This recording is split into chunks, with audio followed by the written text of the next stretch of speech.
Hello and welcome back to another episode of Goddess of Crypto. I am your host, Halle Eavelyn. And before I start this part two of my crypto scams episode, I want to share that this is the 25th episode of Goddess of Crypto. We're up to 25 already. So if you have been here from the beginning, thank you so much. And if you are just joining us, all of the education and all of the information that is here is super useful. I hope that you will like it, comment on it, and review the episode on your favorite platform or review the show on your favorite platform, and tell all the women in your life about Goddess of Crypto so that we can help get every woman educated to her birthright of wealth. The sacred divine feminine is creative, abundant, flowing, receiving, and disruptive. And the new energy of money, including cryptocurrency, decentralized finance, NFTs, and even the metaverse, is all these things too. Welcome to the Goddess of Crypto, a weekly show where women who are already in this powerful space will cover these topics simply, so you can relax into knowing that the future of finance is female.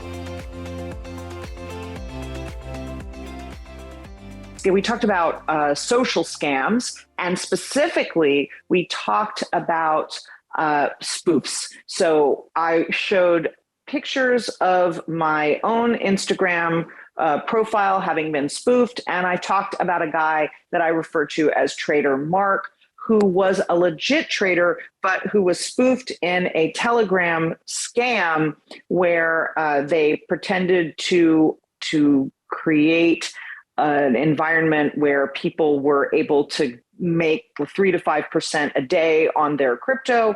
And then the whole thing just disappeared when they had built it up to enough money. Everybody just lost access to that Telegram group that day, which was their only conduit into the trader. So today I'm going to talk about some other kinds of scams, social scams also. And I want to just, in case you missed the episode last week, or 2 weeks ago, I want to just mention that most of the scams that you are going to be a part of, that you would be, unwittingly participated in, or that you would get invited into, are direct person-to-person scams. Somebody pretending to be somebody else, or somebody connecting with you for less than honorable reasons. But they will act, of course, like they're totally wonderful people and completely trustworthy.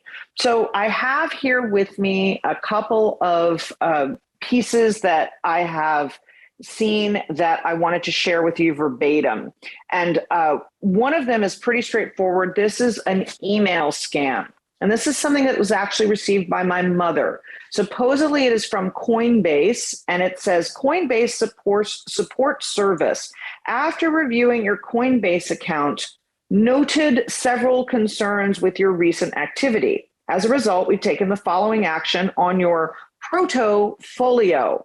Should say portfolio, but it says portfolio. Not sure if you also noticed that earlier in what I read, that there was already a grammatical error. After reviewing your Coinbase account, noted several concerns. We noted we have noted something, it's missing a word. And then it says, your Coinbase got locked. Who talks like that?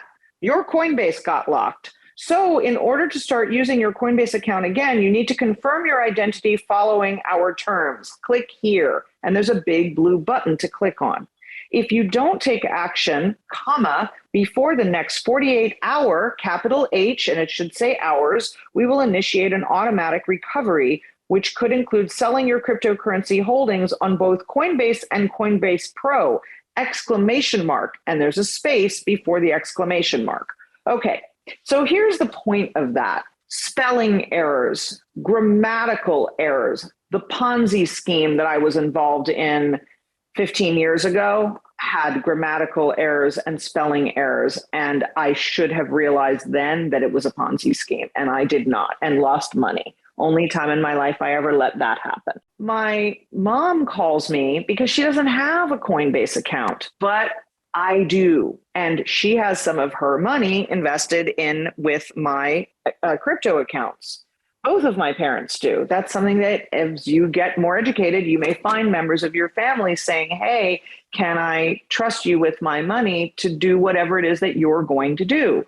Don't make any promises, but if you feel like, well, they're not going to trade on their own and you're going to, they can join you in whatever you're doing, as long as you're all taking the risk together. And as long as you all have an agreement about that and that they understand that it's a risk and that they could lose their money, that's okay. That's the only time it's okay, because those family members know me. They trust me. If a friend asks me to do it, and friends have asked me to do it, I say no, because I do not want to risk someone else's money. And neither should you want anyone else risking your money unless it's somebody that you're, really a family, consider a family member, because otherwise it will ruin friendships as well. And that's more important than money. And if you don't know that that's more important than money, then I highly recommend a book to you called The Soul of Money by Lynn Twist. I've talked about it in a previous or an upcoming episode, but it's really wonderful. You really want to rethink your relationship with money, because friendship is more important than money is. Okay, so what else is wrong with this particular phishing scam? This is a phishing scam. And if you I think everybody is familiar with the word phishing as it's used these days. It's spelled Phish instead of F. So Phishing. Phishing scams are very common on email. They blanket everyone. They don't know who has a Coinbase account or who doesn't. They just send something out to everyone, and that is how they know that they are going to get somebody who isn't paying attention and clicking. And when they say, in order to use your Coinbase account again, you need to confirm your identity following our terms, what are they doing? They're stealing your identity. And if you couldn't tell that, you're not paying attention. So always pay attention. When I do my crypto trades, here's what I do. I shut down everything else on my computer. I get onto my VPN, my virtual, I never remember what the P stands for. I want to say virtual protocol network, but I just don't think that's right. In any case, my VPN tells my router to go live someplace else on the other side of the country, or in Belgium is where I usually like it. So that instead of somebody be able to see the signal is coming into my house, the signal is coming into this house where I live in Florida, it will say the signal is coming into someplace in the middle of the US or someplace in a foreign country. And that protects me from hackers. And I prefer a paid VPN. I use Nord, Nord. That's, again, one of the most reputable. I prefer a paid one because I never trust the free ones, that they're going to be as invulnerable to hacking as the paid service. That is my feeling. That is the thing that makes me feel safe. You have to do what makes you feel safe. Am I 100% protected? Probably not. Am I 99.6% protected? Yes. Then I will transact using a reputable company that does the online transactions, like Coinbase. In the past, I have also used MetaMask. I have used Pancake Swap, because sometimes crypto gets complicated, I admit it. Sometimes things have to trade in pairs and the pairs have to match. So you'll have to trade one thing for another thing. When I am finished with whatever the transaction is, I will move it to, if it's still on Coinbase, I'm moving it to Coinbase Wallet, which means I am not on their main system. And then I will transfer it to my cold wallet as quickly as possible. And you all have heard me talk about this. I also actually have an extremely reputable trader that I work with, and I like them very much.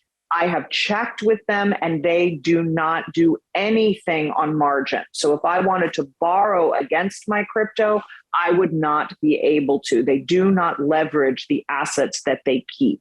And they keep like 17 different kinds of backups. So I feel confident in making that choice. You have to do what you feel comfortable and confident in doing. And I won't even recommend the trader to you. It's not that they're not amazing. It's that I don't ever want to, have a problem and have you say, well, Halle told me, because it's important that you make your own decisions and that you find out on your own what is the best resources for you.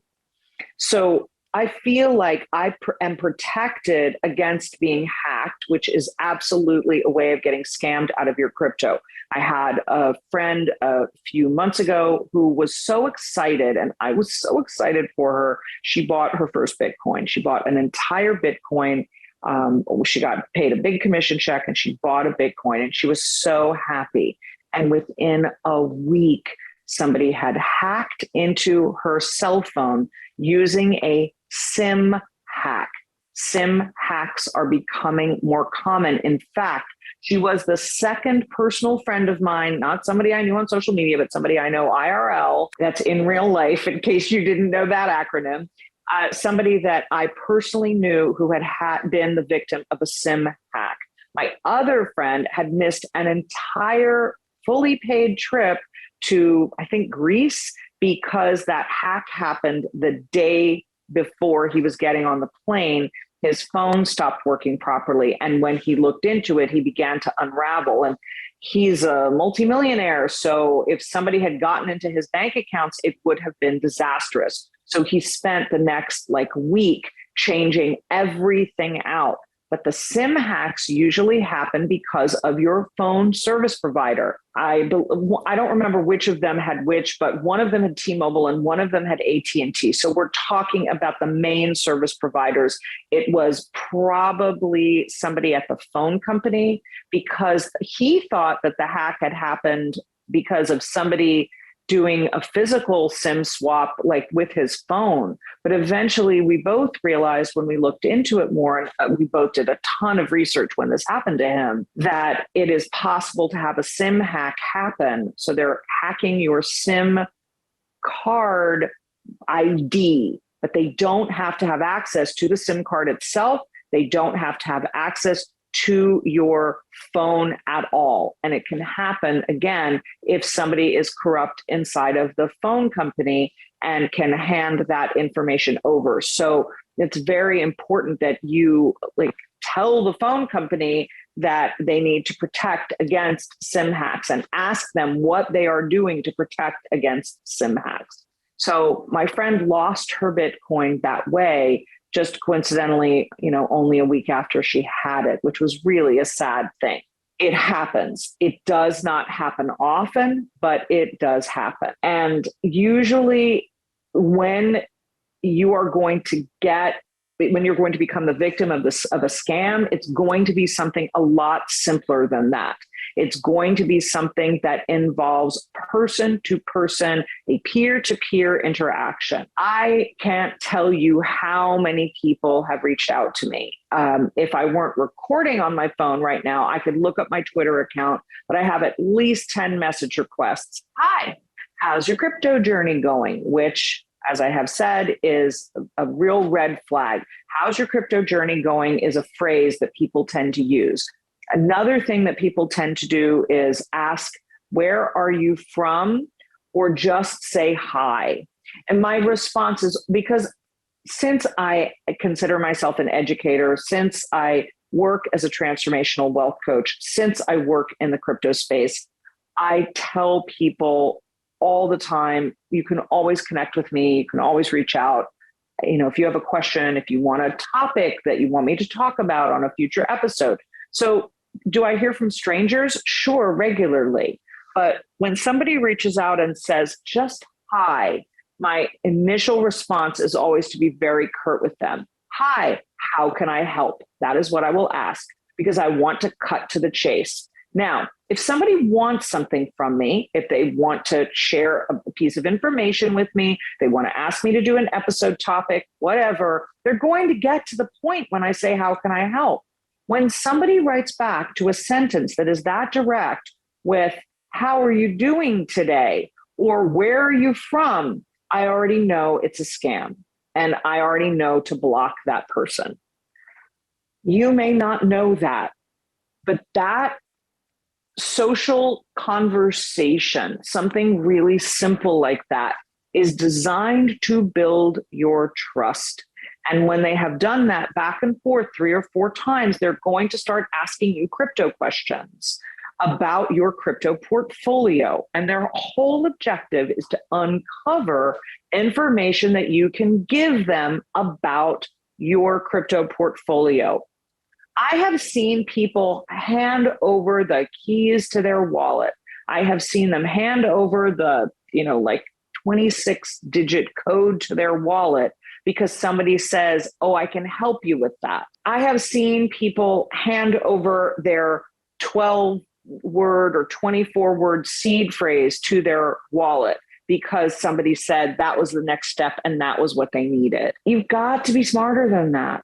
You've got to understand that unless you have really vetted somebody, unless you've spoken to them on the phone, unless you've had enough conversations with them online to really get a feel for who they are. And if you see them on a platform like on Telegram, here's a really easy trick. Reach out to them on Facebook Messenger or on Twitter or wherever else their profile is and say, hey, I'm just verifying this is you because I've been getting messages from you on this platform. They will either reach back to you and say, absolutely not, that's a scam, or they will say, I'm not on that platform, or they will say, yep, that's me. Good of you to check.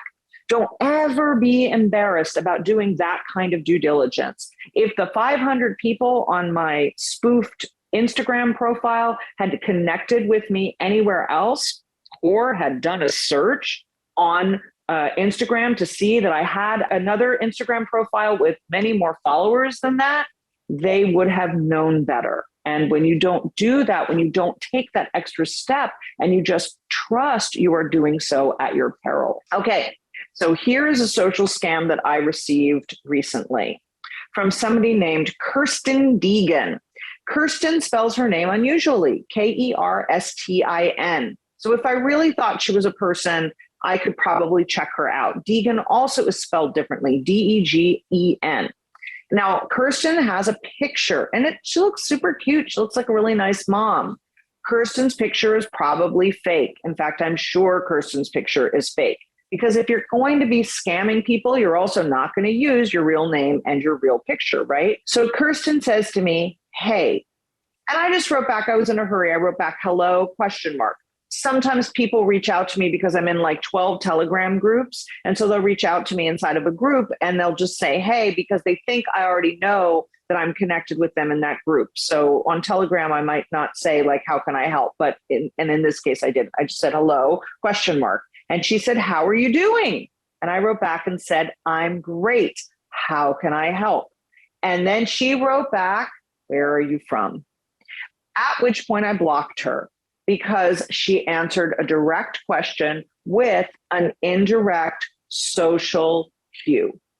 That is designed to build trust, and it is designed to build trust so she can steal your money. She will then invite me, if let's say I'd written back, where am I from? Oh, I'm from Miami. How about you? Oh, I'm from, wherever, made up city. Listen, I'm making a lot of money in my crypto group, and I just thought you'd like to know about it. And now I'm invited into the same type of group that I told you about on the last Crypto Scams episode, which would be a situation with Trader Mark where the whole thing is completely spoofed. And these types of scams, the type of Trader Mark scam that I was talking about before, I said was spoofed identity, and it was, but it's combined with what's called a rug pull. A rug pull is where the rug is pulled out from under you, and rug pulls have taken many different forms in crypto. One of the forms that they have taken is the Trader Mark scam. We create a group, We keep the group open until we've built a lot of trust, in this case, 90 days worth, and people are reinvesting their money because they're making so much. And the guy is our friend and we really, really trust him. And then the whole thing disappears. The rug gets pulled out from under you. That is an example. Another example of a rug pull, and this is why you have to check out and vet your projects so carefully, is that you will see sometimes crypto projects that are themselves rug pulls. And I will give you a very famous example. There was a video game called, I believe, Squid Game. I don't play video games anymore, although it was my passion and my industry for like 10 years. My first career was in the video games business. That's why I got to be an early adopter online. But this one, I just heard about it. So the video game is called Squid Game, super, super popular. The next thing we know, there is a crypto called Squid Game, and it is the next great what's called meme coin. If you've listened to previous episodes, you know the meme coin, just like a meme, a picture, is something that goes viral because people just like it and it has no real value or utility behind it. By the way, if you haven't heard me say this pretty much every single episode, it's not a good idea to invest in cryptos that are meme coins. It's not a good idea, even unless you're day trading and making money in the short term, because you can get in and out. Otherwise, it's really not a good idea to stay in a meme coin for the long term, because they inevitably will go to zero because they don't have any reason for being around. There's no utility, there's no product, there's no program, there's nothing being built on it, there's no projects. So this was what's called a meme coin. Again, zero utility. And people were hearing about it and they were starting to invest in it, and it was going up like crazy. And then one day, people went to the website for Squid Game crypto to be able to purchase it. And I don't remember what the call letters were. And there was a sign. And the sign basically said, "We ripped you off. We took your money. Why would you be so stupid as to invest in something that had no value whatsoever?" And that was it. That was the rug pull. And I thought that was really just desserts, because people do get greedy. We don't bother to get educated. We don't bother to understand the value of something. We just see other people putting money into it and we say, yes, let's go ahead and put money into it ourselves without bothering to pay any attention. Your friend did it, so you did it. You've heard about it from 3 different people, so now you say, oh yeah, let me go ahead and do that. These are choices that you get to make. Make your choices smart ones. If somebody gets in touch with you in a group that you are in and calls you honey or dear, and they don't know you, they're almost inevitably in another country creating a social scam to catch you, to ensnare you in their web. Don't let them. Now, I had a woman reach out to me on Twitter a couple of weeks ago. I was sharing about a new group that I have that's really for women who are already more advanced on their crypto journey. And hey, if you're hearing this and that's you, reach out to me about Goddesses of Crypto and we can talk about whether you'd be a good fit. It's my very private, very closed group right now. I'm not even sure what I'm going to do with it, but there are some really, really cool and amazing women in it. And I reached out on Twitter because I'm part of the crypto Twitter space. And I said, hey, there's some cool women here. If you're interested, get in touch with me. And I heard from this woman who goes by a weird moniker, Black Widow. So I'm immediately like, social scam. Do I really want to risk this? But I started having a conversation with her. And I found her to be very real in our conversation. And she was talking about having been scammed multiple times in the crypto space since I think she got in around 2017. A lot of people did then. And she was saying that she really wanted to make sure she didn't get ripped off again, because like most of us, she would have had millions by now, if that hadn't happened. And what I really liked about her was I could feel that she was being very authentic. So I invited her into the group, whereupon I never heard back from her. So I wrote to her about a week later and said, well, guess that wasn't right for you. And she wrote back immediately. She said, oh, yeah, I really don't do Facebook because the group at the moment is on Facebook and we will be moving off of it pretty soon. She said, do you have a Discord or a Telegram that I could join? Now, to me, that was a legitimate person asking if she can join my group on a platform. Those two platforms, Telegram and Discord, are the platforms for crypto. I just don't care for them. They're hard to sort through. They're hard to really identify people. Stuff just basically gets into a long thread. It's hard to store information, and I'm not a fan. But I use them every single day because of the programs that I participate in or because of the groups that I participate in. And I know people who, they only work on Twitter. They only work on Telegram. They only work on Discord. It's whatever works for that person is perfectly fine. All of the platforms are legit for that. But I really liked that she wasn't willing to come into the group because she didn't like the social platform. That alone told me that she was a legitimate person. And I'll be in touch with her later and we'll see if she gets involved. But the point is that you can learn to make your own decision about someone's character by having more of a conversation with them. But if your conversation is, I'm great, how can I help? And the response is a non sequitur, you have to realize that that person is not the person that they say that they are. I had another woman reach out to connect with me, and it was something very similar. And I thought, because I could see her social profile, that she was who she said she was. And I could see that the Messenger account, because it was on Facebook, was connected with her actual profile. And she had like thousands, tens of thousands of followers. I was like, oh, okay, this is a legitimate person.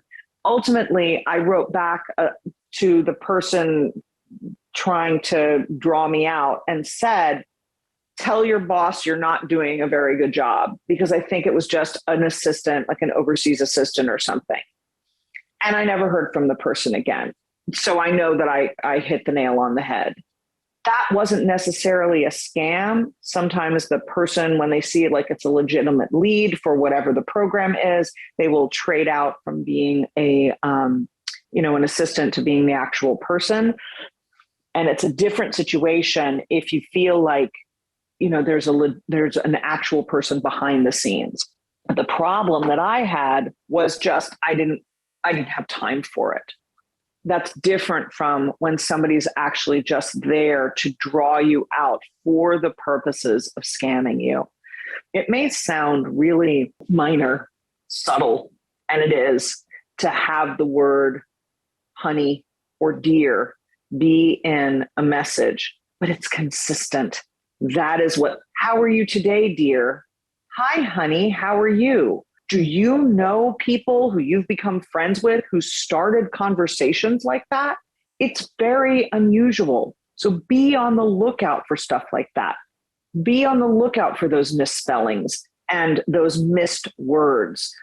Be on the lookout for when something seems hinky, it probably is. All right. I want to say one more little thing.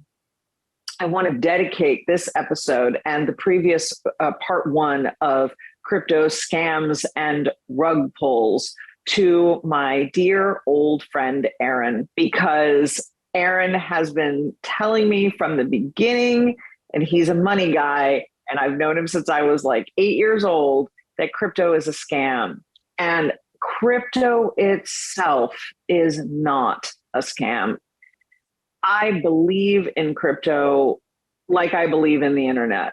And I got to watch the rise of the internet, and I'm grateful that I'm alive to get to watch the rise of crypto. I believe that there are many, many broken things in our financial system, and that crypto fixes a lot of them. And I believe that when you get educated on Bitcoin, for starters, and you can start by reading the Bitcoin Standard. That's a really good book to get educated on the basics of not just Bitcoin, but on the history of money and why Bitcoin and other cryptocurrencies are a natural evolution. You will see that there is such value, and that it's a way to hedge against a falling dollar, a way to hedge against incredible inflation.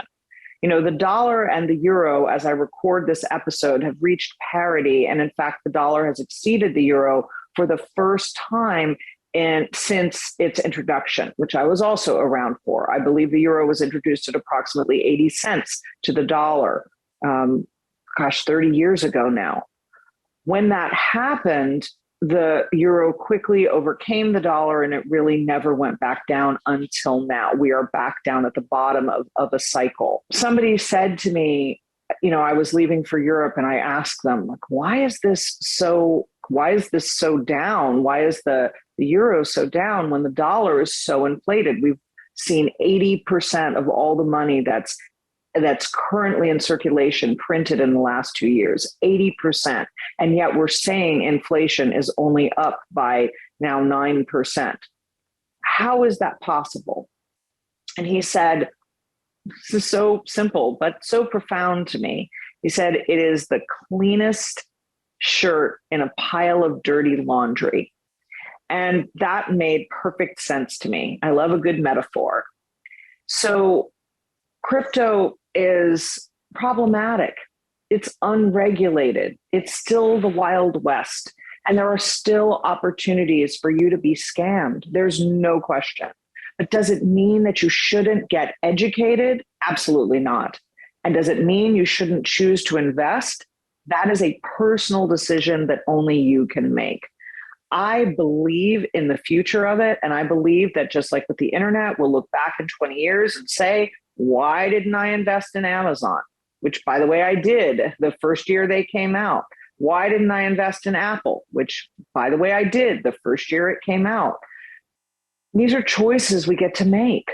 What are your choices is more important than you following me blindly or anyone. Please don't follow the crypto bros on YouTube. Please don't follow the crypto bros on YouTube.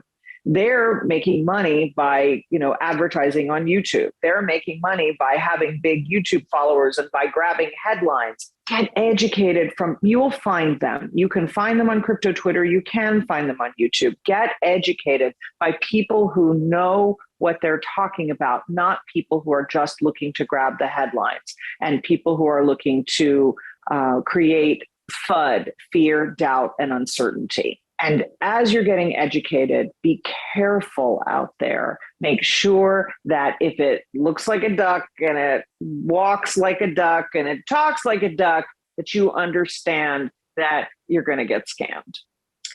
I hope this episode of Goddess of Crypto has been helpful for you. I hope that you will like it, review it, comment on the show, and I hope that you will share this episode and Goddess of Crypto with all of the wives, mothers, daughters, and girlfriends that you have in your life. Until next time. Every week, transformational wealth coach Halle Eavelyn leads a conversation that helps to ensure that women everywhere can learn to surf the coming tsunami of the new energy of money. You can find her at goddessofcrypto.me. That's goddessofcrypto.me. Be sure to subscribe to Goddess of Crypto on your favorite platform or watch the show on YouTube. And remember, wealth isn't just your privilege, it's your right.